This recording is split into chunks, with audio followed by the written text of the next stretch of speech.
2018. Moto, pergi mencari manfaat, kembali menebar manfaat. Riwayat pendidikan, SDN 10 Akapeng 2006 sampai dengan 2012, SMPN 3 Watan Sopeng 2012 sampai dengan 2015, SMAN 1 Sopeng 2015 sampai dengan 2018, dan S1 Pengelolaan Sumber Daya Perikanan FIK Unmul dari tahun 2018 sampai dengan sekarang. Pengalaman organisasi, Wakil Ketua PMR Indira SMAN 1 2016 sampai 2017, Wakil Ketua UKS SMAN 1 2016, Kepala Departemen Penelitian dan Pengembangan Rohis SMAN 1 Sopeng 2016-2017, anggota Karate Gojukai Kabupaten Sopeng, anggota Seni Rupa SMAN 1 Sopeng 2015-2017, staf KPSDM 5 Super FIK Unmul 2019-2020, staf KPSDM LDMBU FIK Unmul 2019-2020, Ketua Umum LDMBU FIK Unmul 2021, Ketua TPAI FIK Unmul 2020, Ketua Komisi 2 DPM FIK Unmul 2020, Wakil Ketua 2 DPM KM Unmul 2021, Kepala Sub Bidang Kerohanian KSR Unmul 2021, staf kaderisasi kami Komsat Universitas Mula Warman tahun 2021, staf Komisi A FSLDK Kaltim Kaltara 2021, anggota relawan P2U 2021. Pengalaman kepanitiaan, anggota penangkapan Kajari Kap 1 Karate Gojukai se-Sulawesi Selatan Barat Tenggara 2017, Ketua Panitia Training Motivasi Mahasiswa Muslim Perikanan LDMBU EPIK 2019, Ketua Panitia Series Event and Moment of Islamic Day LDMBU EPIK tahun 2020, Ketua Panitia Muktamar LDMBU EPIK 2020, Ketua Panitia Sosialisasi Anggota Muda atau SOSAB KSR Unmul 2020, Ketua Panitia Pemungutan Suara atau PPS Pemira BMKM Unmul 2019. Prestasi, juara 3 O2 SN Catur tingkat Kabupaten Sopeng 2013, juara 2 Lomba Siswa Berprestasi tingkat Kabupaten Sopeng 2014, juara 3 Catur Hari Ulang Tahun Kabupaten Sopeng 2015, juara 1 Stand Up Comedy SMAN 1 Sopeng 2015, 2016, dan 2017. Terakhir, peserta terbaik ILT2 LDMBU EPIK 2019. Ya, kepada Akhina Sarul Ramadana, waktu dan tempatnya dipersilahkan. Ya, cek. Baik, terima kasih kepada MC yang telah mempersilahkan saya.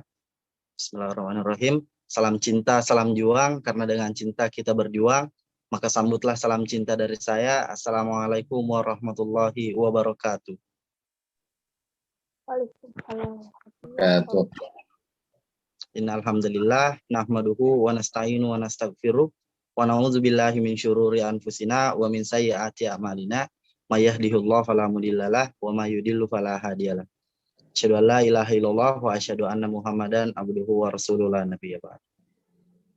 Baik, alhamdulillah ya teman-teman, puji syukur kita panjatkan atas kepada Allah Subhanahu wa taala, karena atas limpahan dan rahmatnya itulah kita dapat berkumpul seperti itu di forum online ini dalam rangka ada agenda baca buku Islami seperti itu ya, sekaligus ngabuburit seperti itu. Jadi semoga ngabuburit pada sore hari ini lebih bermanfaat gitu ya, lebih berkah alhamdulillah. Dan sholawat serta salam tak lupa pula kita curahkan kepada junjungan Nabi besar kita, Nabi Muhammad SAW, Nabi yang membawa kita dari zaman Perang Badar menuju zaman Atta Halilintar seperti itu ya. Ya, baik teman-teman ya. Insya Allah pada sore hari ini gitu, di agenda baca buku edisi kedua, di sini insya Allah kita akan membaca buku lagi nih, yaitu Pertarungan Pemikiran Islam di Indonesia, kritik terhadap Islam liberal dari HM Rashidi sampai INSI seperti itu, karya Ustadz Tiar Anwar Bahtiar seperti itu, yang insya Allah sudah bergabung pada sore hari ini dan akan menjadi pembicara pada sore hari ini seperti itu. Namun sebelumnya gitu ya teman-teman, sebelum masuk sesi materi, izinkan saya gitu ya untuk membacakan CV dari pemateri seperti itu, agar kedepannya teman-teman kenal nih, oh ini apa namanya yang menulis buku pertarungan pemikiran Islam di Indonesia seperti itu ya, agar kedepannya mungkin bisa sharing lebih jauh begitu ya kepada beliau. Ya,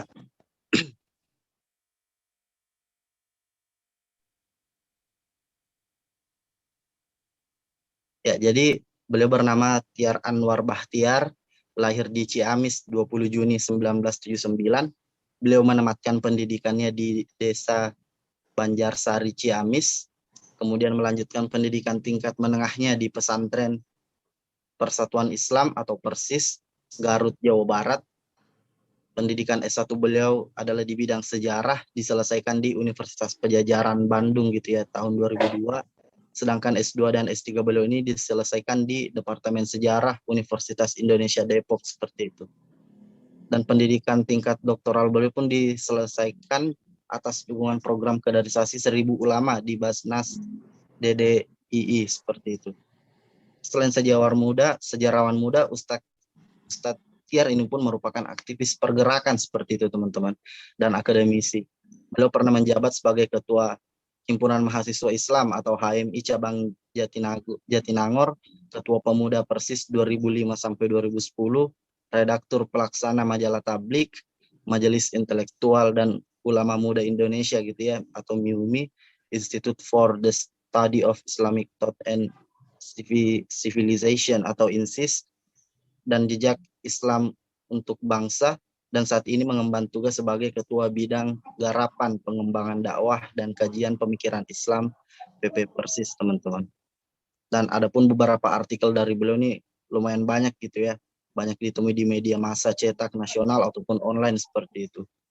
Selain itu beberapa buku karyanya pun juga sudah diterbitkan, adapun diantaranya Hamas Kenapa Dibenci Amerika gitu tahun 2006, Lajur-lajur Pemikiran Islam 2011, Persis dan Politik 2012, Sejarah Pesantren Persis 2012, Risalah Politik Abdul Hasan 2013, Menggagas Pendidikan Berbasis Kebudayaan 2015, Setengah Abad Dewan Dakwah Berkiprah Mengokohkan NKRI 2017, dan masih banyak lagi gitu ya teman-teman.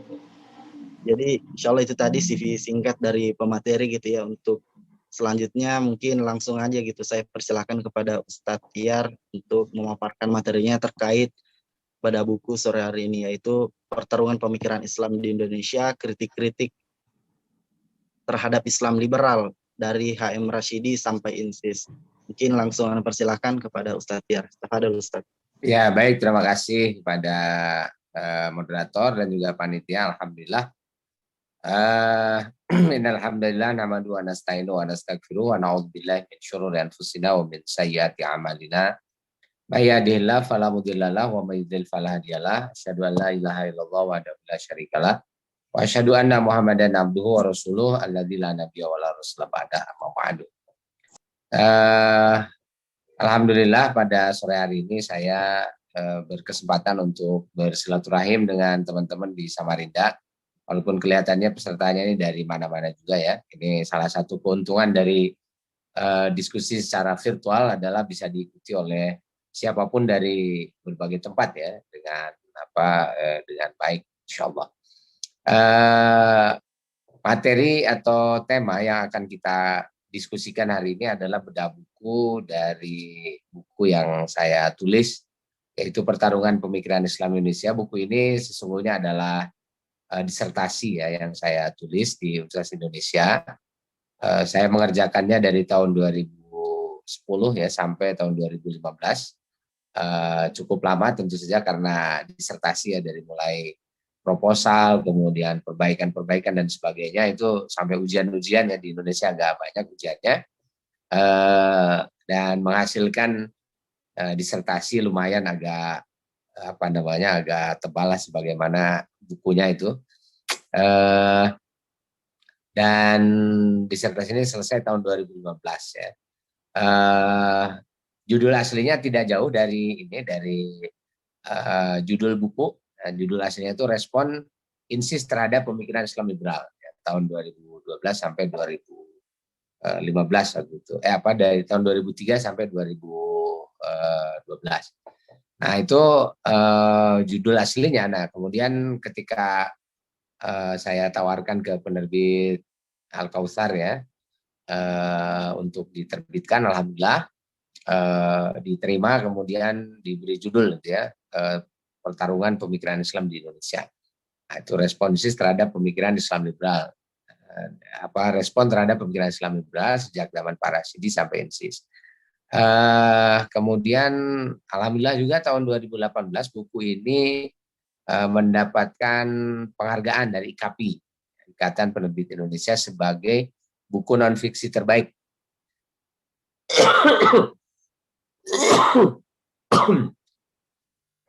Walaupun sebetulnya kalau penghargaan semacam ini belum tentu ya bukunya di pasaran meledak gitu, karena ternyata biasa-biasa aja. Maaf.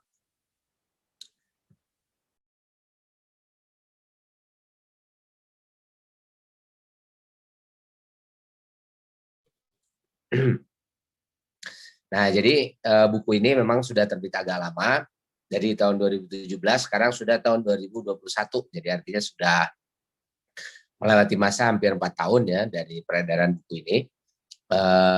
Dan yang sejenis nanti dengan buku ini, baik itu dari disertasi maupun dari karya khusus yang mengulas mengenai kritik-kritik INSIS terhadap Islam liberal atau kritik terhadap Islam liberal secara umum, itu sudah cukup banyak ya ditulis. Jadi buku yang saya tulis memang pertama ya mengulas mengenai kritik-kritik yang pernah ada di Indonesia terhadap pemikiran Islam liberal sejak tahun 70-an sampai sekarang tentu saja. Dan setelah saya ada beberapa lagi yang lain ya, alhamdulillah.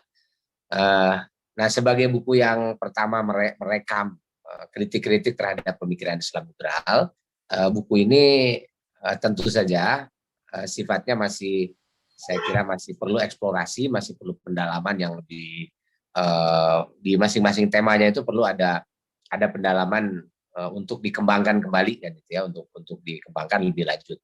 Nah, itu saya kira aspek teknis ya dari buku ini. Buku ini sendiri isinya dari segi isi nanti ada beberapa bagian ya. Pertama, di awal-awal saya menjelaskan dulu tentang setting setting sejarah pemikiran di Indonesia. Nah, ini sejarah itu bisa banyak ya wilayah yang dikajinya, bisa politik, bisa ekonomi, bisa apa, nah termasuk pemikiran. Jadi pemikiran itu ada sejarahnya. Nanti bedanya sejarah pemikiran dengan pemikirannya itu sendiri, itu terletak pada tekanan studinya, kajiannya. Jadi kalau pemikirannya, jadi pemikirannya itu misalnya kritik-kritik terhadap pemikiran misalnya kritik terhadap pemikiran terhadap pemikiran tradisionalis, misalnya kritik terhadap pemikiran modernis. Nah, itu kalau dia studinya itu adalah studi pemikiran secara khusus, itu langsung pada tema.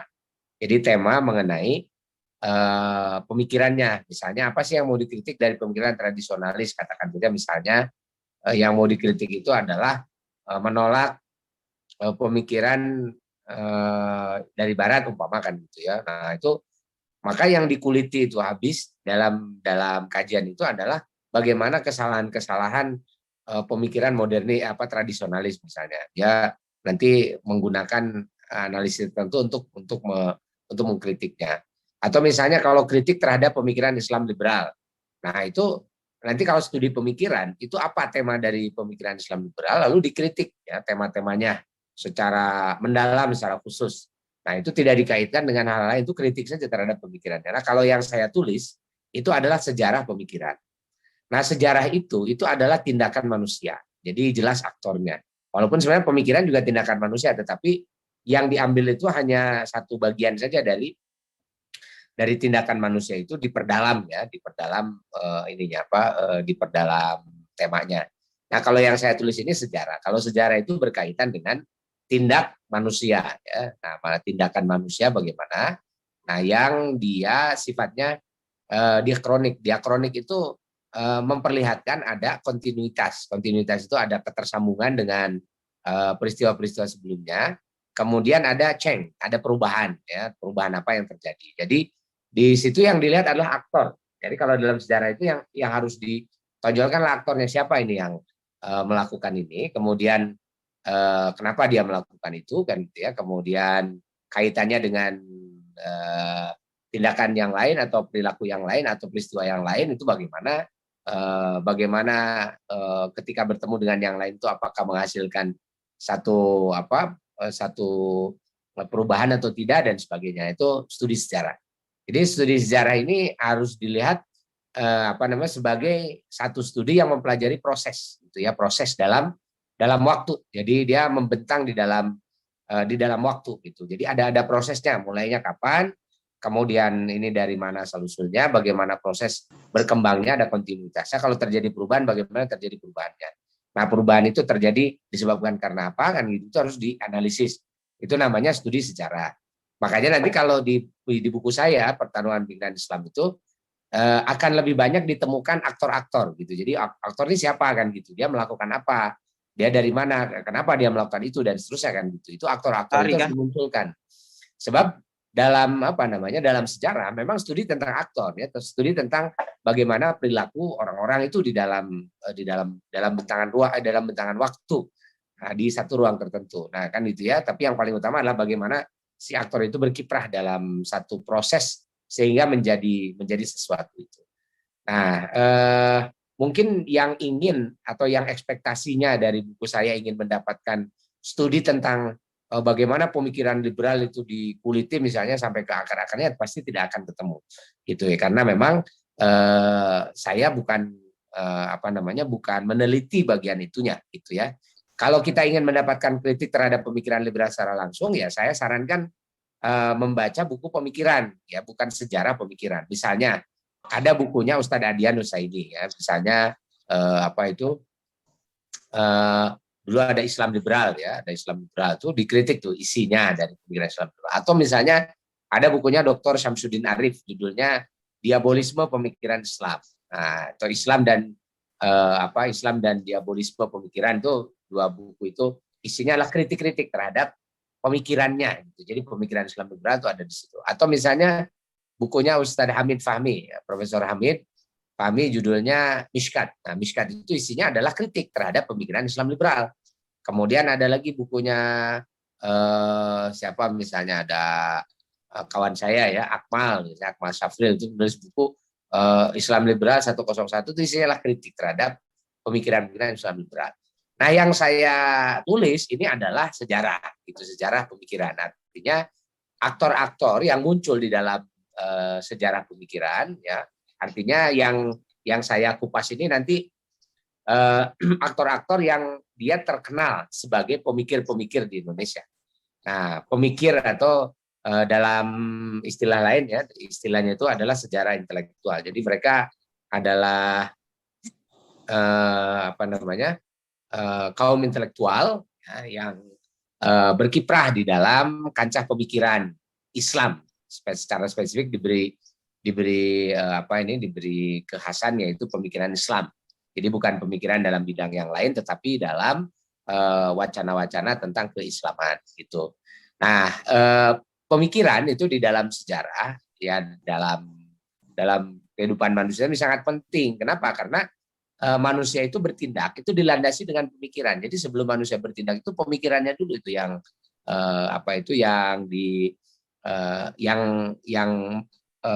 diutamakan, gitu ya. Jadi itu pemikirannya nanti yang menjadi landasan bagi gerakan, bagi tindakan-tindakan manusia. Nah, makanya pemikiran ini menjadi sangat penting, dan biasanya dia adalah satu titik awal, ya, terjadinya perubahan yang lain. Misalnya terjadi perubahan politik, terjadi perubahan sosial, terjadi perubahan kebudayaan, itu dimulai dari pemikiran, dari pemikirannya dulu, gitu. Nah, dalam hal ini yang saya sorot adalah pemikiran Islam, gitu. Saya memulai narasi itu mulai dari mencari, ya, apa sih yang disebut dengan Islam liberal itu. Nah, ini kan satu kategori. Kalau dalam ilmu sosial itu kategori semacam ini, ya, sifatnya ideal tipe, ideal type. Ideal type itu ya batas-batas yang saya yang saya buat itu kan statis. Statis itu seperti ya pokoknya udah kayak gitu aja lah idealnya gitu ya. Misalnya saya menyebut Islam liberal itu ya sesuai dengan definisinya Binder itu ciri yang khas yang paling utama adalah melakukan ini dekonstruksi terhadap terhadap pemikiran ini pemikiran Al-Qur'an. Maksudnya tuh gini. Jadi orang-orang yang memiliki pemikiran liberal itu dia menganggap bahwa Al-Qur'an itu adalah produk yang dia secara bebas boleh boleh ditafsirkan gitu. Jadi menafsirkannya tidak perlu pakai tradisi ya, tidak perlu pakai ilmu yang sudah mapan di dalam tradisi Islam. Tapi dia menafsirkan secara bebas. Mungkin istilah liberalnya ada di sini gitu ya, kebebasan.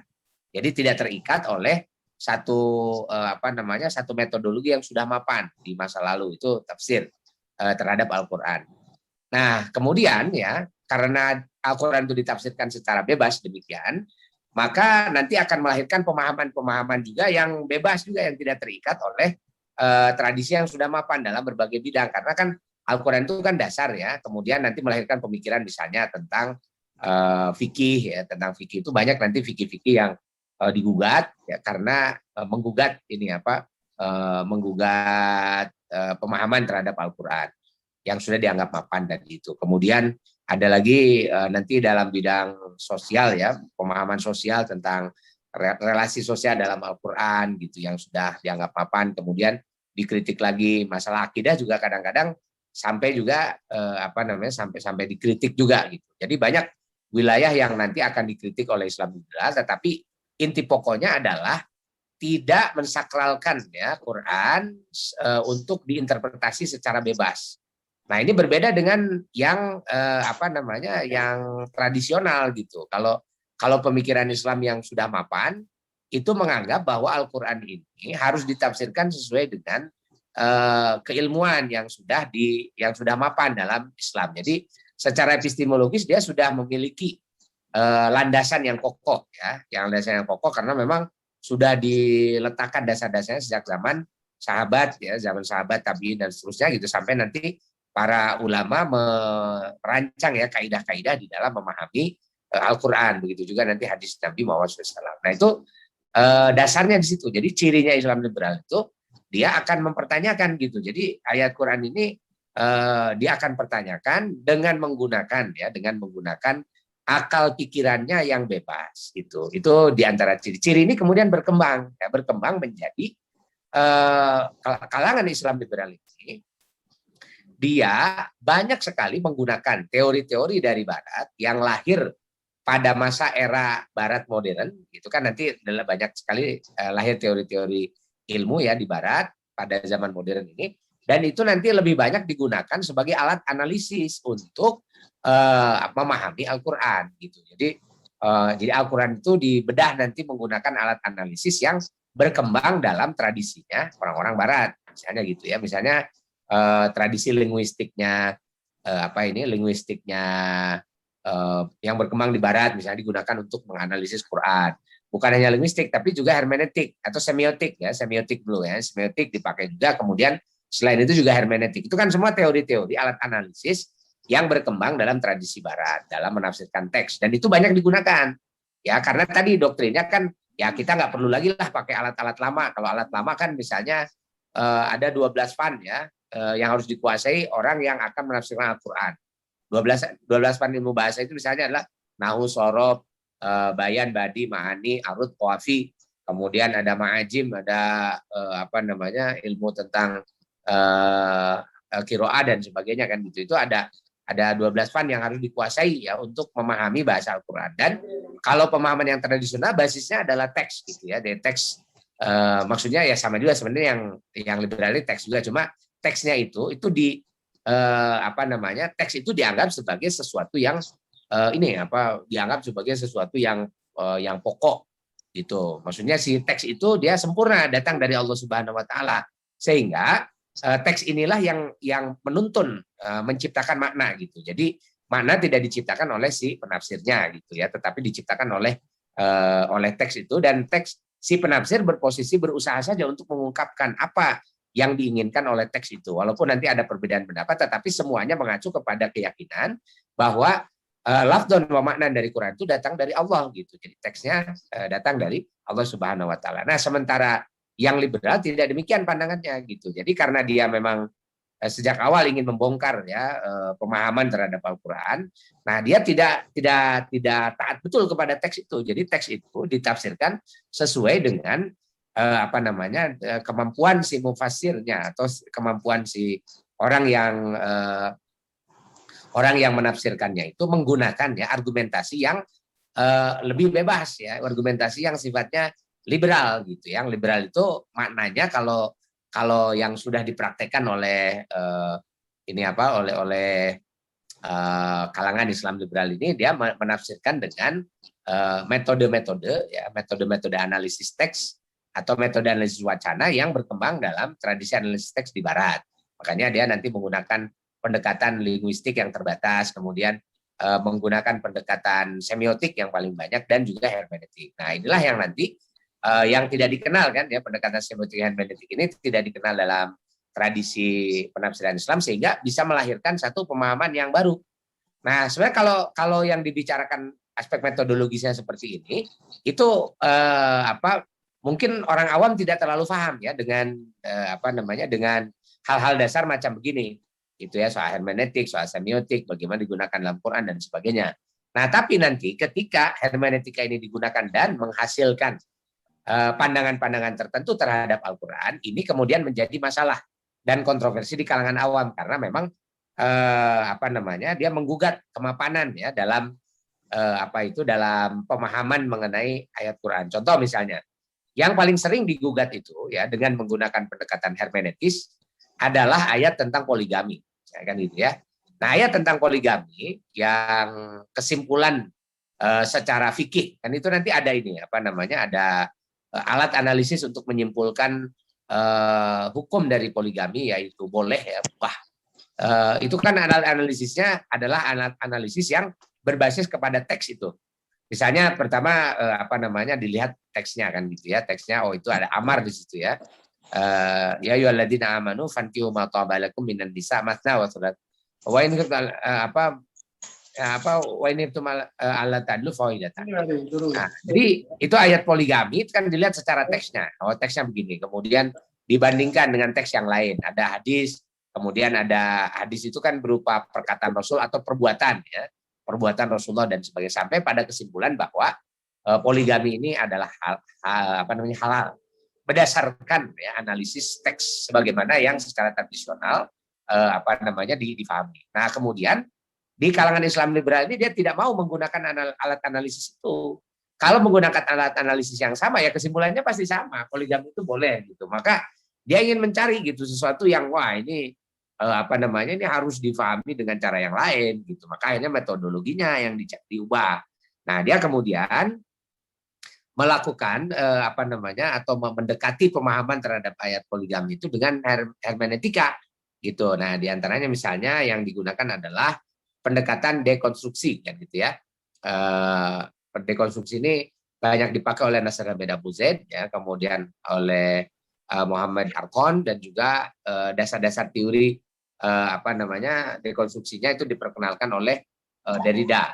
Nah, jadi dekonstruksi yang diperkenalkan oleh Derrida misalnya ya mengajarkan bahwa yang namanya makna itu bisa ditunda gitu. Jadi memaknai satu teks itu tidak mesti sama dari teks ketika teks itu dilahirkan ya dengan ketika teks itu berada pada ruang yang berbeda gitu. Jadi itu namanya dekonstruksi. Jadi dan itu dimungkinkan. Jadi penundaan makna atau dekonstruksi terhadap makna. Jadi makna awal misalnya begini ya. Mungkin saja betul di masa Rasulullah SAW itu maknanya adalah poligami boleh misalnya. Tapi nanti bisa saja apabila teks itu berada pada ruang yang berbeda, dia dimaknai secara berbeda misalnya gitu. Nah, seperti begini.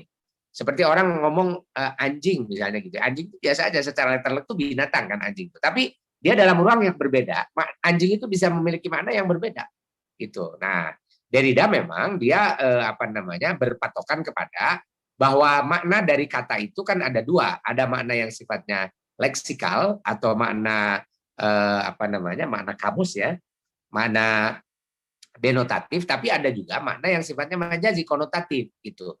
Nah, pemaknaan terhadap satu kata yang sifatnya denotatif dan konotatif ini itu menandakan bahwa makna itu bisa ditunda, seperti kata anjing tadi gitu ya. Anjing secara leksikal, secara denotatif, dia maknanya adalah binatang kan, gitu ya, binatang namanya anjing gitu. Tapi ketika kata itu diucapkan dalam konteks yang berbeda, gitu ya, dalam ruang yang berbeda, itu dia bisa saja bermakna berbeda. Contoh misalnya ketika ada seseorang yang sedang marah, gitu, kemudian dia saking marahnya itu dia memaki temannya dengan panggilan anjing, misalnya gitu. Nah itu kan sama-sama yang diucapkan itu anjing, gitu kan. Tapi yang satu itu makna leksikal, ya makna binatang tadi itu, satu lagi adalah umpatan, ya, umpatan atau cacian, celaan, anjing lo misalnya gitu ya. Nah itu kan maknanya bukan dia adalah anjing gitu, tapi ini adalah makna konotatif. Berarti kalau begitu makna kata satu kata itu secara mendasar itu dia nanti bisa akan terjadi perubahan pada ruang yang berbeda gitu. Nah begitu juga teori ini salah satu teori hermeneutika, itu banyak teorinya ya. Nah ini salah satu saja yang paling sering dipakai itu ya, mana hermeneutika terhadap Quran. Nah, makanya kemudian si pemikir-pemikir liberal ini berusaha mencari konteks gitu ya, mencari konteks itu dulu ketika Rasul ngomong poligami lah dalam situasi apa sih. Nah itu kan pertanyaannya begitu ya, dalam dicari konteks. Oh ternyata dulu itu adalah dalam situasi ketika orang-orang jahiliyah dan sebagainya, wah menikahi perempuan itu banyak sekali kan gitu, makanya dibatasi saja menjadi 4 gitu. Nah tapi nanti bagi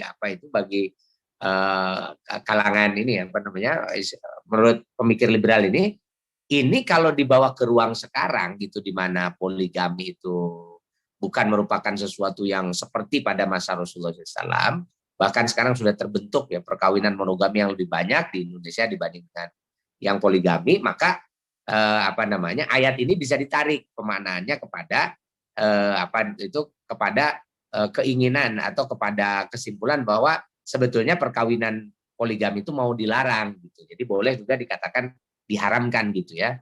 Nah, yang boleh itu adalah perkawinan monogami saja. Loh kan teksnya tidak mengatakan, ya teks kan bisa dibawa ke dalam konteksnya. Nah itulah yang nanti akan menjadi perbedaan ya antara penafsiran yang liberal dengan yang tradisional gitu. Kalau yang tradisional itu menganggap bahwa nggak bisa, itu sudah final gitu. Quran itu sudah final, teksnya sudah final. Jadi ketika Allah mengatakan al-yauma akmaltu lakum dinakum wa atmamtu alaikum ni'mati wa raditu lakum Islam dinan. Itu aku ridhoi Islam sebagai agama, dan hari ini sudah aku sempurnakan ini agama ini. Nah, maka dengan ayat itu berarti apa yang ada dalam Quran sudah final gitu. Jadi dia tidak boleh diubah-ubah, tidak boleh diutak-atik. Apa yang ada dalam teks itu merupakan sesuatu yang sifatnya sangat fundamental, yang sangat mendasar. Jadi nggak bisa diutak-atik lagi. Nah, sementara yang liberal tidak, ya bisa saja teks itu kan hanya muntasakofi saja. Dia kan argumen Nasrani Abu Zaid kan gitu, bahwa teks itu kan adalah produk manusiawi, dan untuk membuktikan itu dia menunjuk bahwa apa yang ada dalam Quran itu kan kata-kata Muhammad saja gitu. Berarti itu adalah produk manusia dan dia boleh dimaknai secara berbeda, sehingga pemaknaan terhadap Al-Quran itu bisa terus berkembang. Nah, inilah yang kemudian diingatkan ya oleh insist nanti oleh para Rasyidi juga sejak zaman dulu. Itu nggak bisa memahami Quran begitu. Kalau memahami Quran begitu itu nanti akan menyebabkan sesuai dengan zamannya dan seterusnya. Nah itu ya elaborasi saya tentang apa yang dimaksud dengan Islam liberal dan yang lainnya begitu. Jadi apa sih yang Islam liberal itu pokoknya ada di situ gitu. Dan ini ya di definisi yang saya buat ini saya mengikuti definisinya Leonard Binder, karena ini yang paling, kalau dalam konteks pemikiran ini yang paling yang paling bisa berterima dan nanti bisa dipakai ke dalam banyak fenomena. Jadi pokoknya kalau intinya itu dia melakukan penafsiran Quran ya, teks atau sumber daripada ajaran agama Islam itu secara liberal, secara bebas, tidak mengikuti tradisi, maka ini yang disebut dengan Islam liberal itu. Kalau definisinya Kurzman misalnya, dia juga menulis ya liberal Islam. itu terlalu luas gitu makna liberal ini. Dia pokoknya liberal itu asal terpengaruh barat, liberal aja. Makanya ini agak sulit untuk dibawa ke dalam ke dalam studi sejarah pemikiran. Sebab nanti di awal abad 20 itu ada banyak yang terpengaruh oleh barat, tetapi dia tidak menafsirkan Quran melebihi melebihi apa yang sudah dilakukan oleh kalangan tradisional. Contoh misalnya di awal abad 20 itu ada pemikir seperti Muhammad Abduh kan itu ya. Muhammad Abduh atau Rashid Ridho. Ini kan disebut sebagai kelompok modernis. Ya, modernis ini artinya adalah dia ada mendapat pengaruh dari modernisme barat. Karena memang Muhammad Abduh itu dia kan pernah tinggal di Prancis juga, belajar juga pemikiran-pemikiran di Prancis dan sebagainya. Nanti dia punya murid namanya Rashid Ridho dan seterusnya. Nah, Muhammad Abduh ini kan menulis ada Risalah Tauhid, menulis Hasyiah ala Aqaid al-Adudiyah itu ditulis bersama dengan gurunya Muhammad Jamaluddin Al-Afghani ya. Raja ada Jamaluddin Al-Afghani, ada Muhammad Abduh, Rashid Ridho. Dia terpengaruh sekali oleh barat gitu. Cuma Rashid Ridho dan Muhammad Abduh itu di dalam majalah Al-Manar ya dengan sangat tegas bahwa teks Al-Qur'an itu sudah final gitu. Artinya dia tetap memahami Quran itu secara teks gitu. Cuma nanti dalam pendekatannya karena dipengaruhi oleh modernisme ini dan juga semangat untuk persatuan umat Islam, akhirnya Muhammad Abduh dan Rashid Ridho itu memperkenalkan tradisi muqaranah madzhab ya, membandingkan antara madzhab-madzhab dan mengambil mengambil madzhab talfik di dalam dalam pendekatan berbagai masalah agama gitu. Tapi dia tidak menggunakan tidak menggunakan metode barat yang kemudian ya mendekonstruksi makna dari Al-Qur'an itu. Nah, sehingga kalau Kurzman, karena Kurzman ini dia mendefinisikan liberal itu hanya terpengaruh barat. Nah, itu akhirnya banyak orang masuk kan, di situ ada Muhammad Nasir, ada ada Hasan bahkan gitu ya, yang sama sekali nggak kenal itu dengan dekonstruksi tafsir segala macam itu nggak ada gitu ya. Jadi mereka masih sangat tradisional, cuma memperkenalkan ya metode yang namanya metode talfik di dalam pendekatan agama. Makanya yang modernis seperti Muhammadiyah, Gontor, kemudian Tawalib misalnya di Indonesia itu ya kalau tradisi agama ya sama saja begitu ya. Dia yang dipelajari itu Quran, yang dipelajari bahasa Arab dengan fan-fannya yang harus dikuasai dengan baik. Nah, cuma mereka tidak terikat dengan satu mazhab tertentu gitu. Jadi lebih menginginkan adanya persatuan di antara mazhab-mazhab. Walaupun ini juga merupakan tantangan tersendiri ya, karena harus menciptakan satu pendekatan metodologis ya dalam bingkai pemikiran Islam yang tradisional supaya nanti bisa lebih kokoh. Dan ini saya kira setelah satu abad modernisme ini ya sudah mulai kelihatan tuh ada juga pendekatan tarjih misalnya seperti yang dikembangkan oleh Yusuf Qaradawi misalnya gitu ya, kan kategorinya modernis juga di Yusuf Qaradawi ini. Nah, Yusuf Qaradawi ini dalam hal pemahaman terhadap ayat Quran, hadis dan sebagainya itu memberikan satu contoh bagaimana melakukan pendekatan dengan metode jumhur. Nah, jumhur itu maksudnya adalah mengambil pendapat yang paling banyak di antara pendapat-pendapat fikih yang berkembang atau tafsir yang berkembang. Jadi metode jumhur ini diperkenalkan dalam disertasinya Yusuf Qaradawi, Fiqh Zakat. Ini saya kira sesuatu yang merupakan produk dari modernisme Muhammad Abduh di awal abad 20 yang kemudian diperkenalkan di Azhar. Yusuf Qaradawi ini kan adalah Azhariun ya, produk dari Al-Azhar, dan banyak juga sekarang yang pendekatannya semacam itu. Walaupun yang mazhab tetap masih berkembang juga, tapi yang modernis ini ya, seperti kalau di Indonesia tadi Muhammadiyah, Persis, Al-Irsyad, Gontor, Tawalib dan sebagainya, itu kategorinya bukan liberal gitu. Jadi Kurzman menjadi salah ketika menyebut tokoh-tokoh di kelompok ini sebagai kelompok liberal gitu. Nah, makanya saya kira pendekatan Binder itu lebih bisa diterima, yaitu karena ini karakternya nanti sama ya di mana-mana yang liberal itu, yaitu mendekonstruksi pemahaman terhadap Al-Qur'an. Itu pokoknya itu ada di situ, karena nanti pemahaman terhadap Al-Qur'an ini basis untuk memahami agama secara keseluruhan, sehingga nanti muncul pemikirannya Islam liberal. Nah, karena yang namanya Al-Qur'an itu kan belum disistematisasi dalam bab-bab ilmu pengetahuan ya. Kalau dalam dalam Islam itu kan setelah Quran difahami ya di awal-awal ya, itu kan nanti dirumuskan. Nanti misalnya kalau bagian Quran dan hadis yang ada kaitan dengan hukum dan disebutnya fikih, yang ada kaitan dengan akidah disebutnya akidah ya, keyakinan atau akidah. Yang perilaku manusia disebutnya nanti akhlak, perilaku praktis disebutnya adab dan sebagainya gitu. Ini kan itu sudah dipilah-pilah kalau dalam tradisi Islam yang sudah mapan itu. Nah, sementara yang liberal ini kan karena memang dia sejak awal ingin dekonstruksi Al-Qur'an, itu juga tidak pemikiran Islam liberal itu menjadi zigzag gitu ya, menjadi zigzag karena dia memahami Quran itu juga tidak komprehensif. Jadi hanya sebagian-sebagian saja yang mungkin bisa difahaminya dengan metode hermeneutik dan sebagainya. Karena susah itu metode ini nanti digunakan untuk berbagai berbagai kasus atau berbagai ayat di dalam Al-Qur'an itu nggak bisa. Misalnya sekarang hermeneutika terhadap surat Al-Ikhlas itu kan susah sekali itu. Gimana caranya kok bisa mendekonstruksi surat Al-Ikhlas supaya maknanya menjadi baru. Itu kan kalau dekonstruksi maknanya menjadi baru artinya kita bikin agama baru. Itu sebab misalnya qul huwallahu ahad, katakan Allah itu esa. Esa pada masa Rasulullah SAW maknanya itu ya Allah itu satu. Dia tunggal. Allahus samad, lam yalid walam yulad walam yakul lahu kufuwan ahad. Nah, sekarang kalau maknanya dikonstruksi misalnya Al-Ikhlas itu. Kemudian ada makna baru sesuai dengan konteks. Nah, jangan-jangan nanti maknanya bisa menjadi ateis, maknanya bisa menjadi membolehkan membolehkan pemberhalaan, trinitas dan sebagainya. Bisa jadi semacam itu misalnya kan gitu ya. Nah, kan kalau sampai kejadian begitu kan itu artinya sudah mengganti agama. Jadi mau merusak doktrin dasar dari Islam. Nah, ini yang menjadi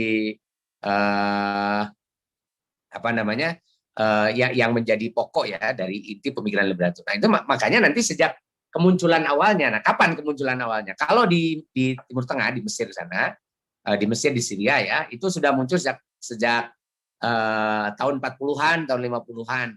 Ya, memang sebagian adalah muridnya Muhammad Abdul juga. Nah, mereka ini pemikir-pemikir liberal tahun 40, tahun 50 di Mesir, di Syria, di beberapa tempat yang lain, mereka adalah rata-rata yang pernah belajar ya ke Prancis. Ya, rata-rata di Prancis ya, di Prancis mereka belajar. Nah, tentang studi teks tadi itu ya, studi teks. Misalnya ada tokoh seperti Toha Hussein, kemudian ada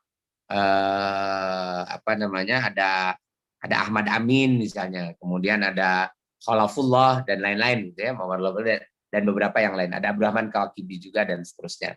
Jadi mereka berusaha, kalau yang periode awal ini belum terlalu vulgar, tetapi sudah mulai ya memperkenalkan bahwa Quran itu nggak perlu didekati dengan metode tradisional, tapi bisa didekati dengan metode metode barat. Contoh misalnya Khalafullah. Jadi Khalafullah dia dalam disertasinya judulnya adalah Al-Qasas fil Quran, ya, kisah di dalam Al-Quran dengan ru'yah jadidah, dengan satu pandangan yang baru. Nah, Khalafullah ini dia ketika menafsirkan Al-Quran, ya, dia menggunakan analisis semiotik, ya, analisis semiotik terhadap kisah-kisah dalam Al-Quran, sehingga dia berkesimpulan bahwa kisah dalam Al-Quran itu jangan dianggap ya sebagai satu kejadian yang nyata, tetapi dia harus dilihat sebagai satu ini saja harus dianggap sebagai satu ini saja satu kiasan lah gitu ya, atau semacam kalau di kita ini mungkin seperti ada cerpen gitu kan, misalnya ada cerita tentang burung hudhud yang berbicara dengan dengan Nabi Sulaiman, atau nanti ada cerita tentang bagaimana Nabi Ibrahim itu memotong-motong burung kemudian dia bagi 4 balik lagi. Itu secara akal katanya nggak bisa masuk di akal gitu, tapi cerita itu ada. Nah, maka kata Khalafullah, cerita itu sesungguhnya tidak pernah terjadi gitu ya, tidak pernah terjadi. Tetap yang diinginkan oleh cerita itu adalah pesannya gitu. Itu berarti makna semiotis gitu ya. Memang dia menggunakan pendekatan semiotika terhadap terhadap Al-Qur'an gitu. Dan ini kemudian menjadi masalah besar itu di Mesir, sampai gelar doktornya Khalafullah itu dicabut gitu ya, karena dia dianggap sudah menolak teks yang ada di dalam Al-Qur'an ini. gitu. Nah, dan beberapa yang lain lah. Dan nah di Indonesia pendekatan pemikiran yang semacam ini terhadap Al-Qur'an itu mulai berkembang itu tahun 70-an gitu ya, tahun 70-an. Nah, aktornya siapa? Nah, aktornya itu seperti Harun Nasution, kemudian diikuti oleh muridnya yaitu Nurholis Majid gitu. Jadi di awal-awal memang kontroversinya hanya pada beberapa hal saja, belum kelihatan dari segi metodologi gitu. Tapi nanti tahun 80-an mulai itu diperkenalkan. Jadi metodologi hermeneutika itu dianggap sebagai sesuatu yang boleh untuk digunakan di dalam menafsirkan Al-Qur'an. Nah, sehingga nanti berkembang itu pemikiran liberal itu menjadi menjadi cukup banyak, apalagi nanti diwadahi oleh institusi pendidikan. Jadi beberapa institusi pendidikan seperti dulu namanya PTAI ya, Pendidikan Tinggi Agama Islam, sekarang namanya PTKI, Pendidikan Tinggi Keagamaan Islam. Nah, itu kan di dalam kurikulumnya masih membolehkan, dan bahkan kalau di jurusan tafsir tuh malah diajarkan sebagai salah satu metode yang resmi gitu untuk menafsirkan Al-Qur'an secara secara hermeneutis tadi ini. Nah, inilah yang kemudian dikritikkan oleh para Rasyidi, kemudian oleh yang lain-lain gitu. Dan terakhir ya saya kritik itu muncul dari INSIS ini. Nah, itu salah satu ya yang dalam konteks sejarah pemikiran tentang keislaman, tapi yang ada kaitan dengan hal yang mendasarnya gitu, dalam dalam pemikiran Islam liberal. Nah, nanti turunan-turunan dari pemikiran itu juga banyak gitu ya. Misalnya nanti dalam hal yang berkait dengan masalah politik, dengan masalah gender, kemudian masalah hubungan sosial, kemudian masalah fikih dan seterusnya, itu nanti ada ada turunannya. Nah, sebetulnya kalau masalah turunan itu nanti kita akan agak tersaru ya antara produk pemikiran liberal dengan ikhtilaf di dalam dunia fikih. Karena nanti para pemikir liberal ini dia memang menciptakan khilaf, menciptakan perbedaan pendapat. Nah, cuma kalau ikhtilaf di dalam fikih metodenya masih sama gitu yang digunakan. Misalnya usul fikih masih dipakai. Tapi kalau perbedaan nanti yang dimunculkan oleh kalangan liberal itu dia tidak menggunakan kaidah usul fikih, tetapi menggunakan kaidah yang dia ciptakan sendiri. Contoh misalnya gini. Soal soal boleh tidak mengawinkan pasangan sesama jenis misalnya kan gitu ya. Misalnya itu kalau menggunakan kaidah usul fikih itu jelas tidak boleh kan gitu ya. Walaupun nanti ada khilaf misalnya dalam mengawinkan laki-laki perempuan itu kan ada istilah misalnya boleh nggak tidak ada wali misalnya gitu. Boleh nggak tidak ada dan sebagainya kan itu ada istilah-istilahnya. Nah, nanti yang liberal ini akan menunjukkan bahwa kan dalam Islam itu banyak perbedaan-perbedaan pandangan pendapatnya gitu, sehingga dia juga menganggap bahwa kalau dia berbeda pendapat itu ijtihadnya dia gitu. Padahal ijtihad di dalam yang ikhtilaf di dalam fikih yang sudah mapan itu didasarkan dengan metode yang sudah mapan. Ya, misalnya metode usul fikih misalkan gitu ya. Sementara yang ini seperti pendapatnya Musda Mulia tahun 2008 itu ya di Jakarta Post itu.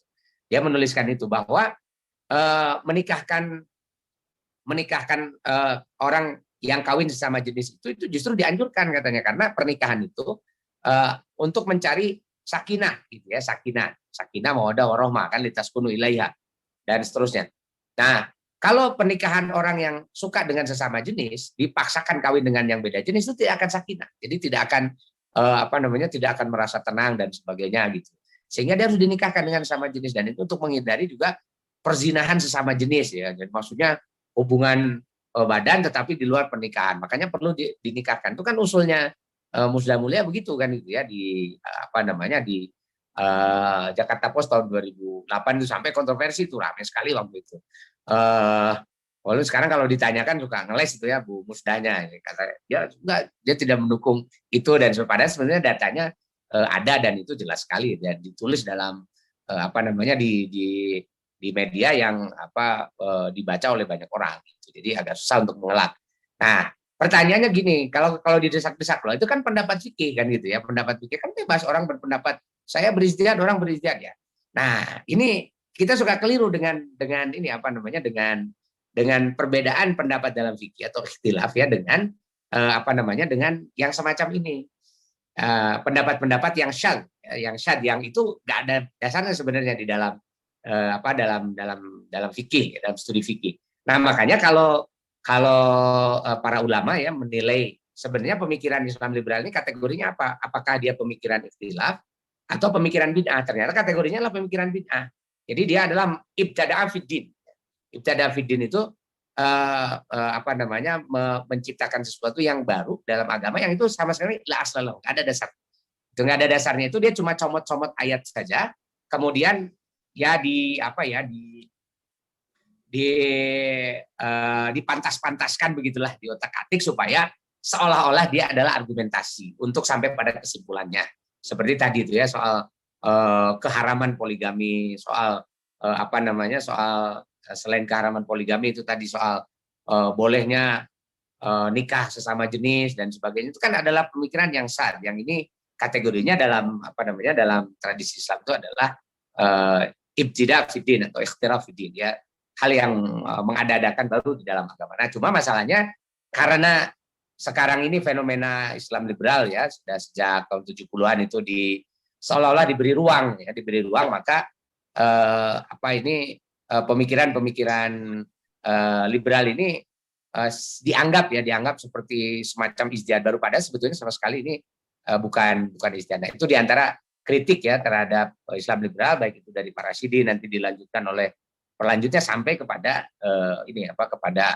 yang dikritikkan oleh INSIS dalam buku-buku mereka. Nah, kira-kira begitulah ya inti dari dari disertasi saya itu. Tentu detail-detailnya banyak, silakan dibaca saja, itu ada banyak cerita tentang aktor-aktor, ada jejaringnya dan sebagainya. Bukunya insya Allah kelihatannya masih ada ya di penerbitnya. Tadi saya terakhir masih dapat laporan penjualan dari penerbit dan masih tersedia stoknya. Sekarang online mudah sekali, silakan diakses bukunya lewat penerbit Al-Kausar secara langsung. Terima kasih.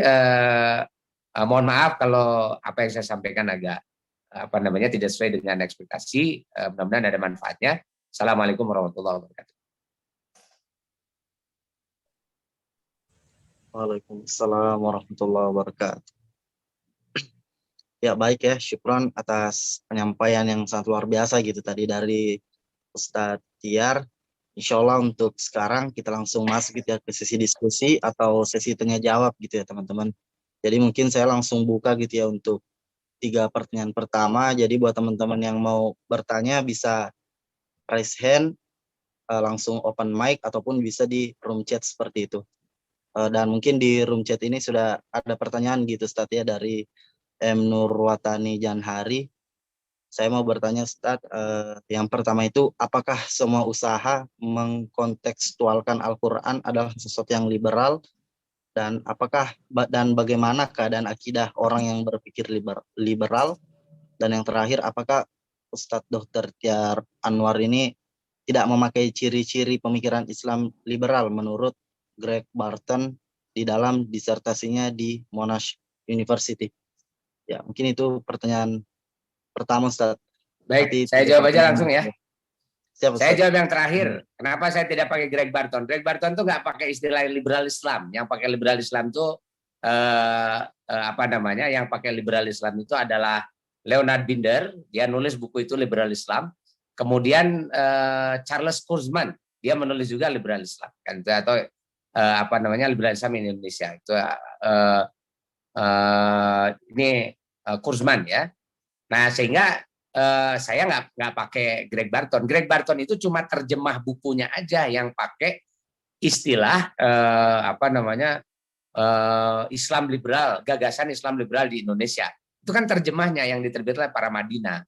Nah, asli judul bukunya Greg Barton itu adalah, atau teori yang dia perkenalkan itu adalah neomodernism.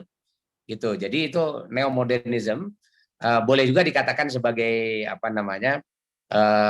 ya mirip-mirip lah, sebenarnya ada mirip-mirip dengan Islam liberal, tapi istilah yang dia pakai bukan Islam liberal gitu, bukan liberal Islam, tetapi yang dipakainya itu adalah neomodernism. Nah, kalau neomodernism itu bisa disematkan macam-macam gitu, karena kategorinya kan agak terbuka dan dia bukan hanya soal doktrin. Neomodernisme itu juga berkaitan dengan orientasi politik, dengan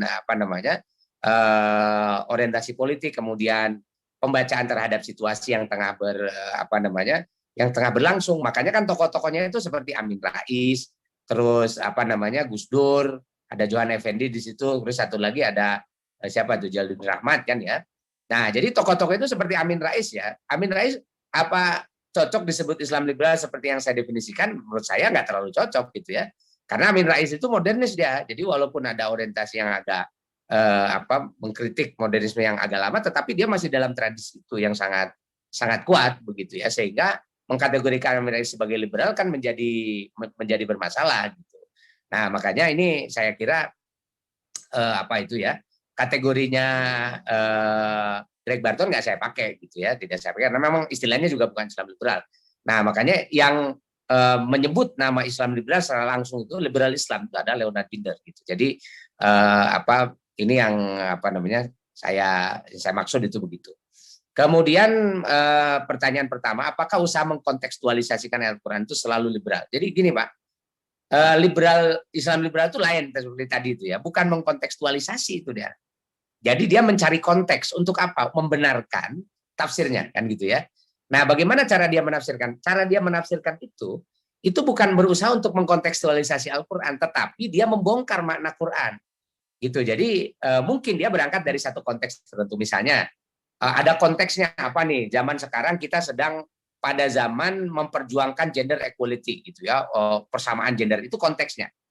Nah, kalau kita berusaha mengkontekstualisasi itu bukan begitu.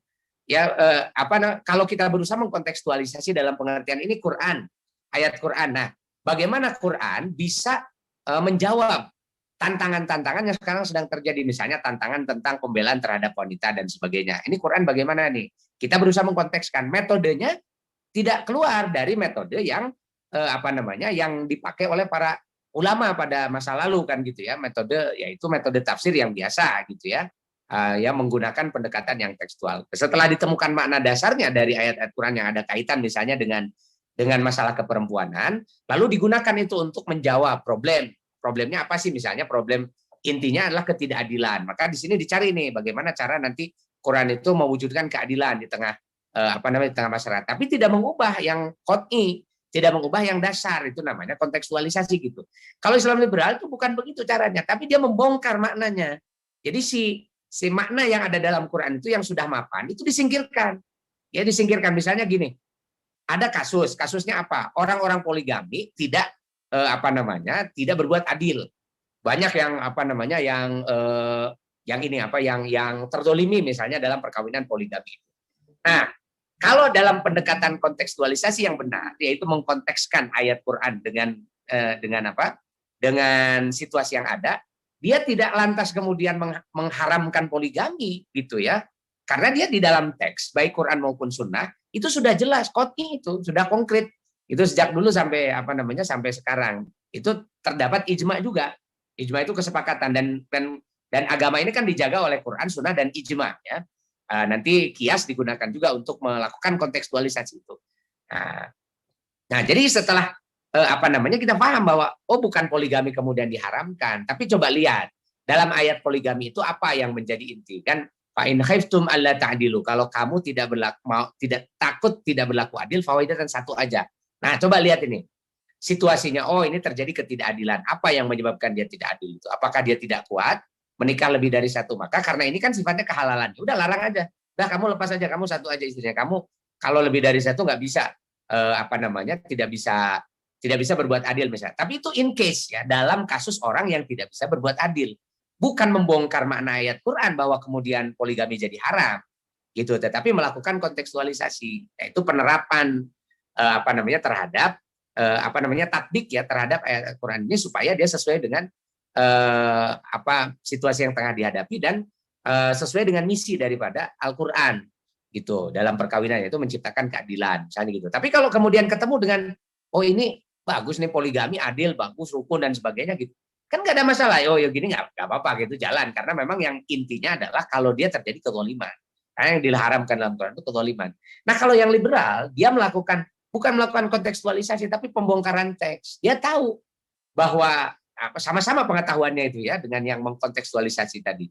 Sama-sama pengetahuannya ada perkawinan poligami yang tidak adil. Nah, kemudian yang liberal ini dia berusaha, ini kelihatannya, ini kesimpulannya dia, kelihatannya yang salah adalah doktrin. Gitu, doktrin membolehkan poligami, maka dicari alasan gimana caranya supaya doktrin poligami ini berubah, yang tadinya halal menjadi haram gitu. Maka yang diutak-atik teksnya. gitu, bukan memperbaiki situasi sosialnya. Kalau kontekstualisasi Quran gitu ya, itu dia berusaha Quran ini digunakan untuk melakukan perubahan sosial. Kalau yang liberal, perubahan sosial digunakan untuk mengubah Quran. Nah, itu bedanya kan gitu ya. Jadi yang ini Quran digunakan untuk melakukan perubahan sosial, yang ini perubahan sosial digunakan untuk mengubah Quran supaya Quran sesuai dengan perubahan sosial. Nah, itu kan apa namanya yang dimaksud dengan Islam liberal, sebagaimana yang dikritik oleh Pak Rashidi, dikritik oleh apa namanya oleh oleh INSIS dan sebagainya. Nah, makanya kalau sampai di sini sih sebenarnya orang pasti setuju bahwa Islam liberal model begitu salah.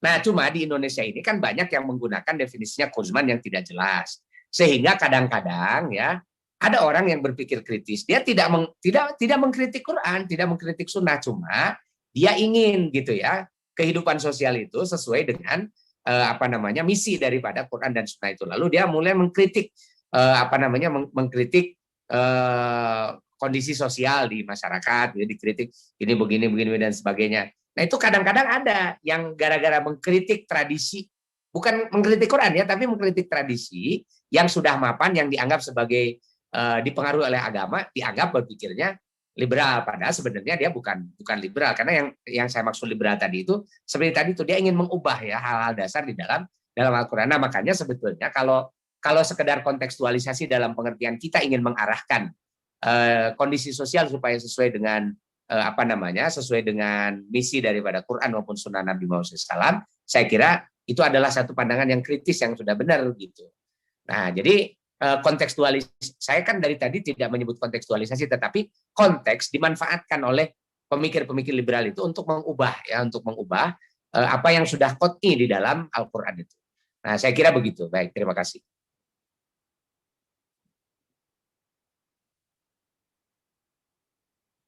Ada pertanyaan lain, silakan. Ya, syukur ya atas jawaban dari Ustadz Tiar. Semoga bisa menjawab pertanyaan dari Mas Jan Hari tadi ya. Mungkin dari teman-teman yang lain masih ada yang mau bertanya, saya persilakan gitu ya. Bisa open mic atau langsung di room chat juga tafadhol gitu ya. Ya, akidahnya orang-orang yang berliberal itu tadi saya sudah singgung sebetulnya, Pak. Kalau dia memang apa namanya? Kalau dia memang meyakini bahwa Quran itu tidak qot'i, datang dari Allah, boleh diubah-ubah, itu dia kufur sebetulnya terhadap apa namanya? terhadap kemutlakan wahyu Allah Subhanahu wa taala.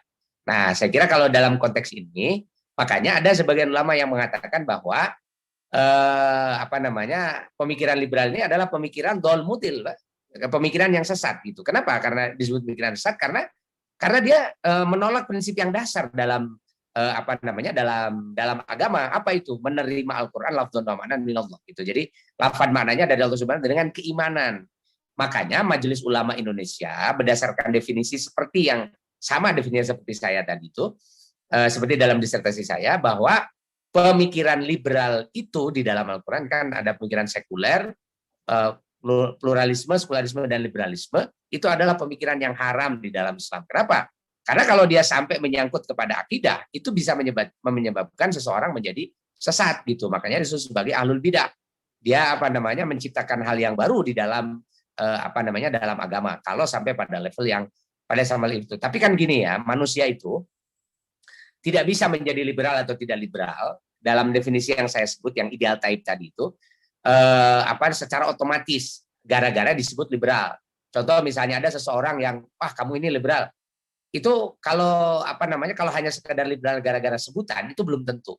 Harus dirujuk dulu ini apa namanya dianalisis dulu bagaimana pemikirannya, tindak tanduknya dan sebagainya. Kalau memang sesuai dengan tadi itu ya bahwa dia memang mau mengubah dasar-dasar dari apa namanya dari agama, maka dia boleh disebut sebagai sudah sesat ya dengan pemikiran itu. Tetapi kadang-kadang kata-kata liberal itu juga digunakan sebagai senjata untuk menjatuhkan orang saja gitu. Padahal pemikirannya belum tentu apa namanya liberal, dia masih mengikuti dasar-dasar pemikirannya. Terus yang namanya orang yang mungkin tadinya dia berpikir liberal, itu juga nanti ada ininya apa?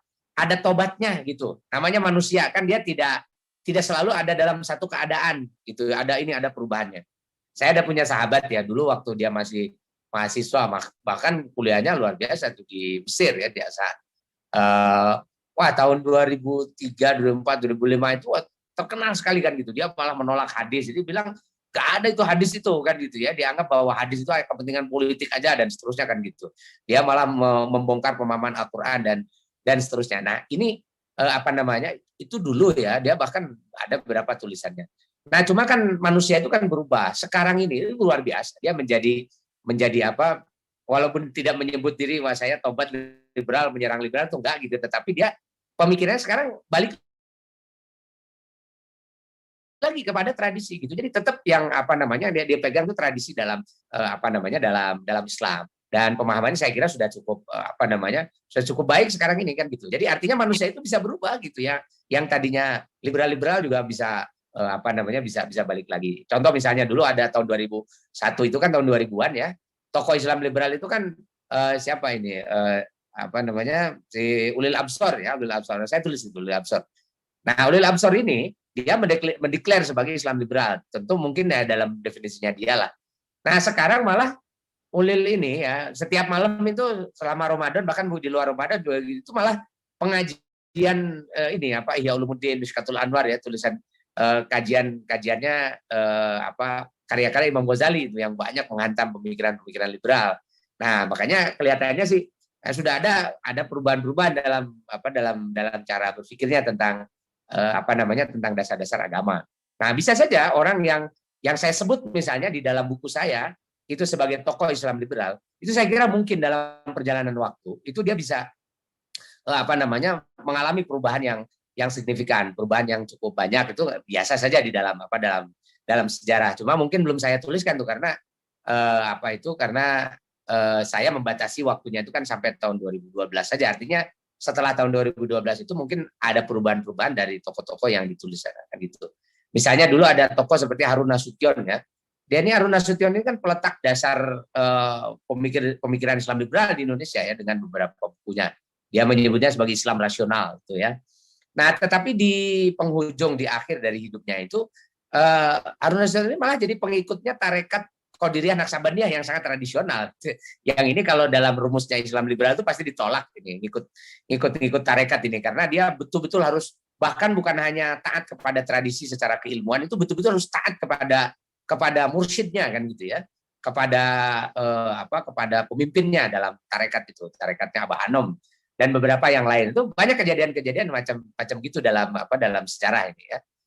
Tetapi saya harus membuat kategori sebagai alat analisis untuk menyebut apa itu yang disebut dengan Islam liberal. Makanya saya lebih senang membahasnya bukan orang per orang ya, tetapi membahas dari segi ideal type-nya gitu. Itu yang saya sebut sebagai Islam liberal itu, yaitu orang yang secara akidah memang sudah sudah termasuk kategori dol mudil gitu ya. Baik, terima kasih.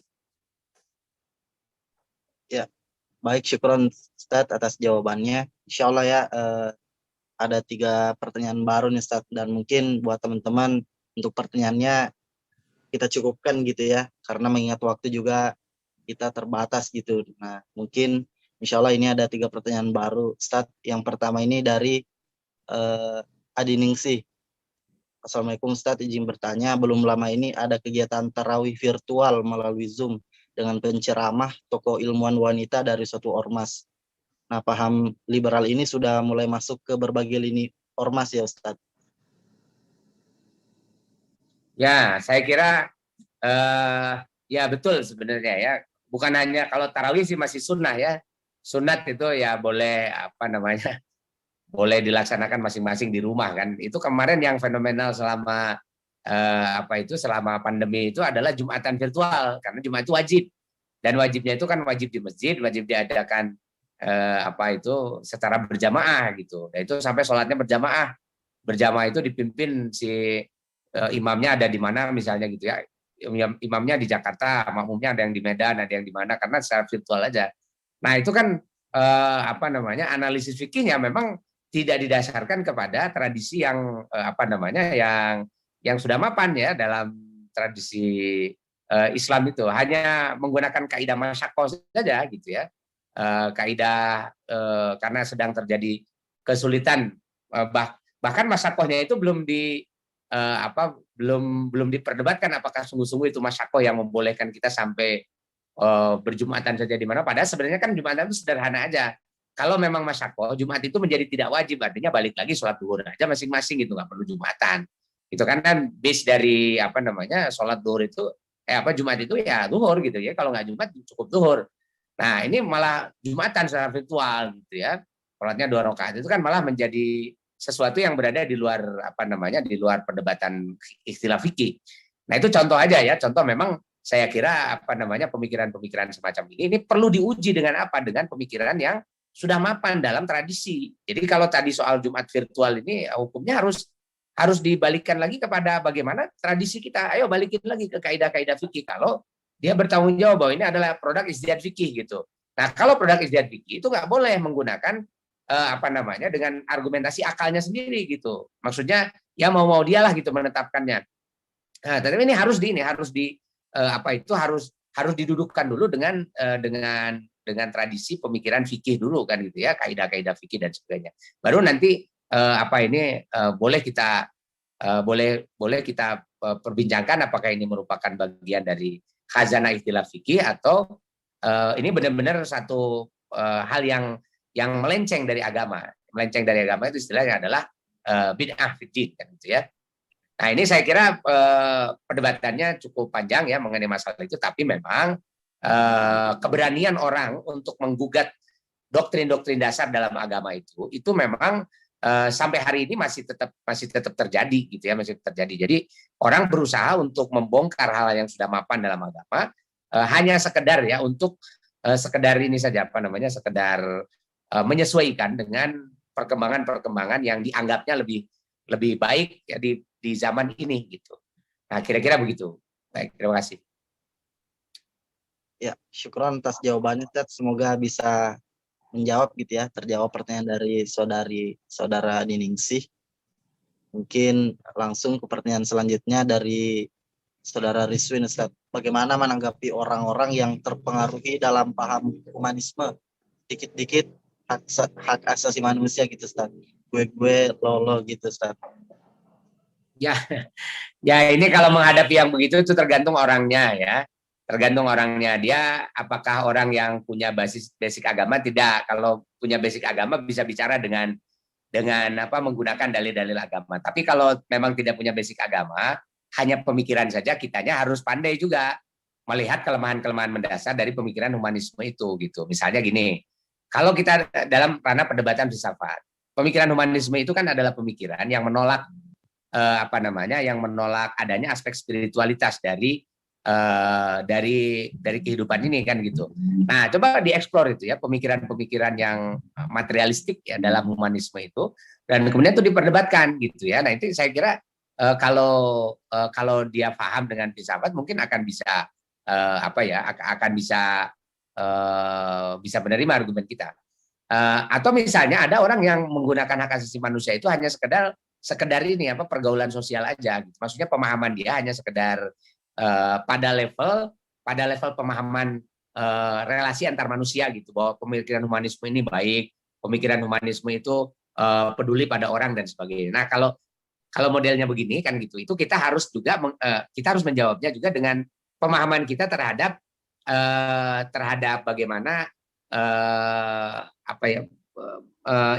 bagaimana Islam menjawab problem sosial itu secara komprehensif, bukan hanya dengan perasaan humanisme, tapi juga dengan perasaan ketuhanan ilahiyah. Jadi ada ilahiyah insaniyah, dan ilahiyah insaniyah itu kan sesuatu yang lebih komprehensif gitu, dan itu perlu dijelaskan kepada orang-orang yang berpemahaman humanisme tadi gitu, sekedar menggunakan humanisme. Nah, jadi artinya intinya ini, kalau kita mau menghadapi begitu tergantung orangnya gitu. Jadi orangnya ini gimana sih pahamnya, karena kata Rasul, khotibun nasa biqadri uqulihim. Kamu hadapi manusia itu, hadapilah oleh kamu manusia itu biqadri uqulihim, sesuai dengan kadar kemampuan pikiran mereka. Nah, kira-kira begitu ya. Baik. Satu lagi ya terakhir. Ya, baik Ustadz. Insya Allah pertanyaan terakhir ini sepertinya relate gitu ya dengan kehidupan kita sekarang, apalagi sebagai mahasiswa gitu, khususnya di kampus aneh gitu, di Perikanan Unmul sudah banyak gitu ya doktrin-doktrin dari organisasi eksternal gitu ya, ormas-ormas yang masuk ke pemahaman-pemahaman mahasiswa, apalagi di kami gitu Ustaz, sekedar dakwah. Nah, dari pertanyaan Muhammad Aulia ini, seperti yang diketahui dalam bukunya, banyak Ustaz menghadirkan tokoh seperti Nurholis Majid, pikirannya itu banyak diikuti kader HMI, dan Abdurrahman Wahid, pikirannya itu banyak diikuti atau banyak mempengaruhi pikiran NU Ustaz. Nah, pertanyaannya, bagaimana pandangan Ustaz terkait dengan pemikiran jamaah dari kedua tokoh tersebut? Gini ya, Abdurrahman Wahid dan Nurholis Majid ini mereka ini punya pemikiran yang khas sebenarnya ya, punya pemikiran yang khas yang dalam satu sisi bisa itu dia dianggap sebagai liberal, tetapi juga dalam sisi lain itu sangat tradisional juga. Cuma masalahnya nama Nurholis Majid dan nama Abdurrahman Wahid itu sekarang banyak digunakan oleh orang-orang yang sekuler untuk membenarkan sekularismenya. Itu masalahnya tuh ada di situ. Gitu ya. Nah, jadi kalau pemikiran Abdurrahman Wahid dan pemikiran Nurholis Majidnya itu saya kira sebagai produk pemikiran itu kita bisa membincangkannya gitu ya. Ada beberapa hal yang pemikiran-pemikirannya tentu yang baik yang kita bisa mengambil dan sebagainya. Begitu juga dari pemikiran Gus Dur. Dan bahkan kiai-kiai banyak juga muridnya Gus Dur yang sangat fatsun pada Gus Dur dan pemikirannya tidak liberal kan gitu, sangat tradisional.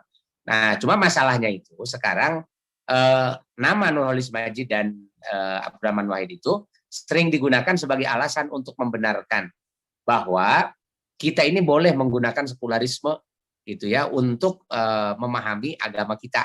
Jadi artinya kalau memahami agama secara sekuler, agama itu tidak dianggap sebagai sebagai patokan yang pokok gitu ya. Patokan pokok itu ya pikiran kita aja sebagai manusia, ilmu pengetahuan, sains dan sebagainya. Nah, itu seringkali kan mereka kalau kurang akal, maksudnya nggak bisa berargumentasi untuk membenarkan sekularismenya, mereka akhirnya cari-cari pembenaran. Nah, salah satu yang dicarinya itu ya, yang pembenarannya itu cari misalnya potongan-potongan pikirannya Nurholis Majid, potongan pikirannya Abdurrahman Wahid dan sebagainya. Padahal kalau kita melihat secara utuh mungkin tidak begitu ya pemikirannya Gus Dur dan pemikirannya Nurholis Majid itu gitu. Nah, oleh sebab itu saya kira kalau kita menghadapi yang model-model begitu, lihat dulu, jangan dulu dengar nama Gus Dur dan Nurholis Majidnya. Jangan-jangan orang yang nyebut nama Gus Dur dan Nurholis Majid itu nggak ngerti juga gitu ya, atau mungkin nggak baca semua pemikiran Gus Dur dan Nurholis Majid gitu. Nah, bisa jadi dia hanya keren-kerenan aja gitu nyebut-nyebut nama Gus Dur dan Nurholis Majid itu. Nah, yang harus kita perhatikan adalah bagaimana pemikirannya. Apakah dia sekuler atau tidak? Kalau sekuler udah fix, berarti dia adalah liberal. Gitu. Sekuler itu artinya dia tidak menjadikan agama itu sebagai pegangan utama dalam hidupnya sebagai seorang Muslim. Gitu. Jadi yang dijadikan pegangan utama itu hanya pikirannya saja.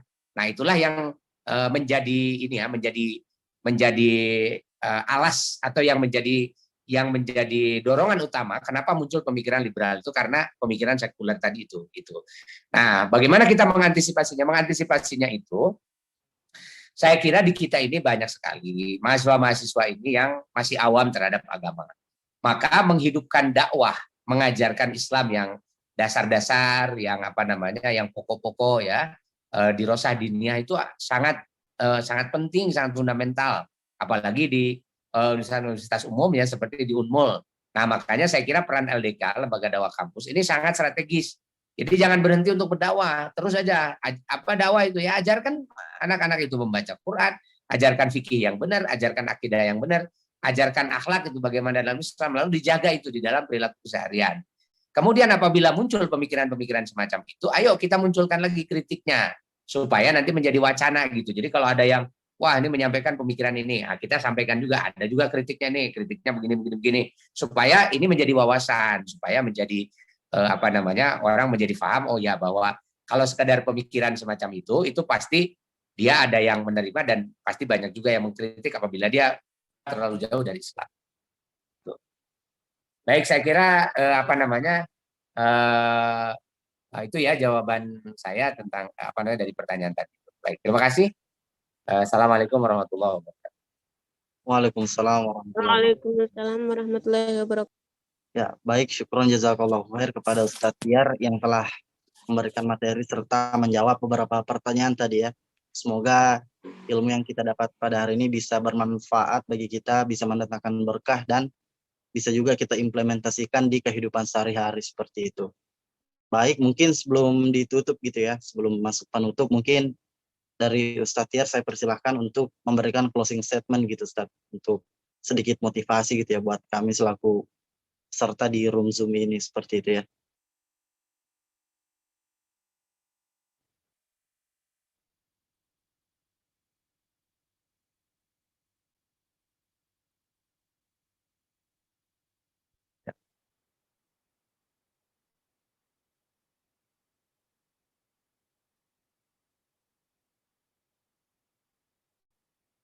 Ya, mungkin saya persilakan kepada Ustadz Tiar untuk memberikan closing statement.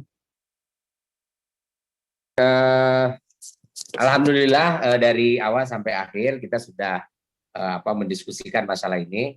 Sebetulnya saya kadang-kadang kalau sekarang ya ini agak mendiskusikan buku itu harus agak hati-hati karena nama-nama yang saya sebut di dalam buku itu, dalam buku saya sebagai pemikir liberal pada masanya, itu sudah banyak yang berubah, itu sudah banyak yang tobat. Ini mestinya saya sih harus nulis buku ya pertobatan kalangan liberal gitu. Tapi kalau mereka ditulis sudah tobat juga kayaknya nggak terlalu enak mungkin ya. Dan alhamdulillah sebenarnya banyak perkembangan-perkembangan baru pada masa sekarang ini dari kawan-kawan kita itu karena ya manusia itu bisa terus berubah ya. Nah, tapi informasi penting dari buku saya adalah bahwa walaupun saya sebut nama-nama karena sejarah ini kan sebut nama-nama, yang saya ingin sampaikan terutama adalah mengenai yang ingin saya sampaikan adalah mengenai bagaimana kemungkinan adanya satu kesesatan berpikir yang namanya Islam liberal, itu saya istilahnya Islam liberal, yang ini bisa menyebabkan kita tersesat dan keluar dari ajaran Islam yang benar. Nah, saya kira mudah-mudahan ya buku saya silakan nanti dibaca. Banyak juga nanti poin-poin yang semacam itu yang saya selipkan di berbagai babnya dan mudah-mudahan ada manfaatnya. Baik, terima kasih. Mohon maaf atas segala kekurangan. Subhanallah bihamdika asyhadu an la ilaha illa anta astaghfiruka wa atubu ilaik. Assalamualaikum warahmatullahi wabarakatuh. Waalaikumsalam warahmatullahi wabarakatuh. Ya, syukron ya atas pematerian yang sudah dipaparkan oleh Ustadz Tiar. Mungkin selanjutnya adalah penyerahan sertifikat gitu ya, secara simbolis pada Ustadz Tiar selaku pemateri pada hari ini. Mungkin operator bisa share screen ya untuk sertifikatnya.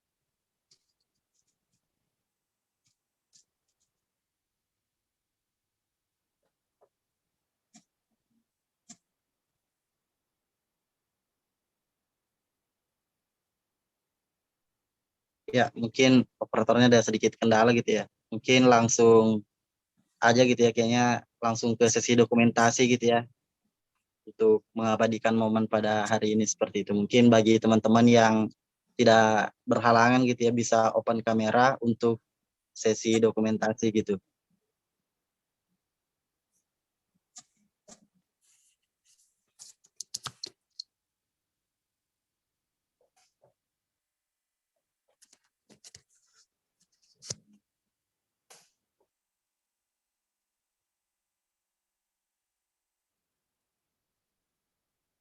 Mungkin dari operator mungkin bisa mendokumentasikan ya atau men-screenshot.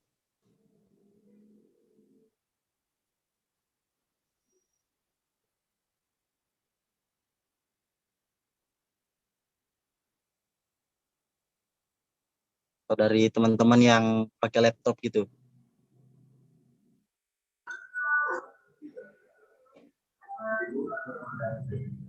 Mungkin bisa diaktifkan karena tidak berhalang.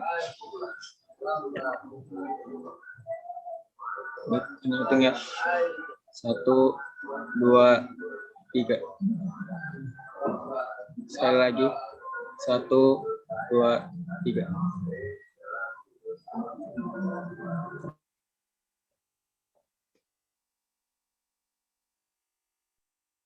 Saya pamit ya. Assalamualaikum warahmatullahi wabarakatuh.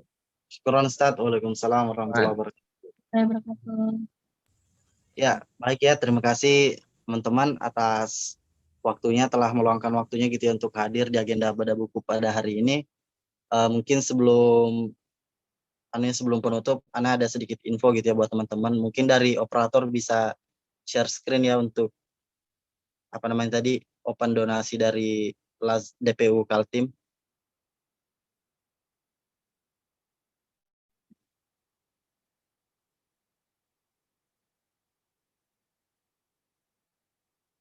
Ya, jadi ini dari teman-teman dari Lembaga Amil Zakat Dana Peduli Umat Kalimantan Timur gitu ya. Jadi membuka peluang bagi teman-teman yang mau berdonasi atau bersedekah gitu ya, berinfak kepada saudara-saudara kita yang membutuhkan seperti itu. Jadi di sini ada beberapa agenda gitu ya. Jadi sedekah santri tahfiz, sedekah yatim Ramadan, sedekah jariah, adapun buka puasa berkah, adapun juga pembagian Al-Qur'an untuk teman-teman kita, saudara-saudara kita di pedalaman, ada juga kado buat guru ngaji gitu ya, adapun juga pembagian sembako, dan bahkan ada mobil sehat keliling seperti itu. Nah, jadi buat teman-teman yang mau berdonasi bisa mendonasikan sedikit gitu ya dari hartanya, dan di situ sudah ada nomor rekening yang bisa dituju gitu ya. Teman-teman, semoga nanti teman-teman yang berdonasi ini rezekinya bisa dilancarkan, dilapangkan oleh Allah Subhanahu wa taala, agar kedepannya bisa berbagi kepada saudara-saudara kita yang lebih membutuhkan seperti itu. Ya, baik, mungkin itu ya untuk info lebih lanjutnya untuk open donasi ini mungkin nanti akan disampaikan panitia gitu ya di grup Bada Buku. Ya, mungkin cukup sampai di sini dulu gitu ya teman-teman untuk agenda Bada Buku kita. Harapannya teman-teman jangan keluar dulu dari grup WA nanti karena masih ada gitu ya agenda Bada Buku selanjutnya gitu yang tidak kalah bermanfaatnya gitu ya dari agenda buku pada hari ini seperti itu. Mungkin itu saja. Saya selaku moderator pada sore hari ini mohon maaf gitu ya teman-teman jika ada salah kata yang mungkin kurang berkenan gitu di hati teman-teman. Semoga ilmu yang kita dapat pada hari ini bermanfaat dan bisa kita implementasikan dalam kehidupan sehari-hari. Mungkin cukup sekian dari saya. Syukron minkum. Wassalamualaikum warahmatullahi wabarakatuh. Saya kembalikan. Waalaikumsalam warahmatullahi wabarakatuh. Waalaikumsalam warahmatullahi wabarakatuh. Ya, mungkin telah berakhir ya agenda kita untuk Bada Buku Islam pada sore hari ini. Saya selaku MC memohon maaf. Saya selaku MC mewakili seluruh panitia mohon maaf apabila selama berjalannya agenda ada kesalahan yang disengaja maupun yang tidak disengaja. Baik, kita akhiri agenda kita dengan beristighfar sebanyak mungkin. Astagfirullah. Dilanjut dengan membaca doa kafaratul majelis. Subhanaka Allahumma wa bihamdika asyhadu an la ilaha illa anta astaghfiruka wa atubu ilaik. Dan disempurnakan dengan hamdalah alhamdulillah. Anies selaku MC mohon maaf sebesar kepada teman-teman sekalian. Kurang lebihnya cukupkan sampai di sini. Wassalamualaikum warahmatullahi wabarakatuh. Waalaikumsalam warahmatullahi wabarakatuh.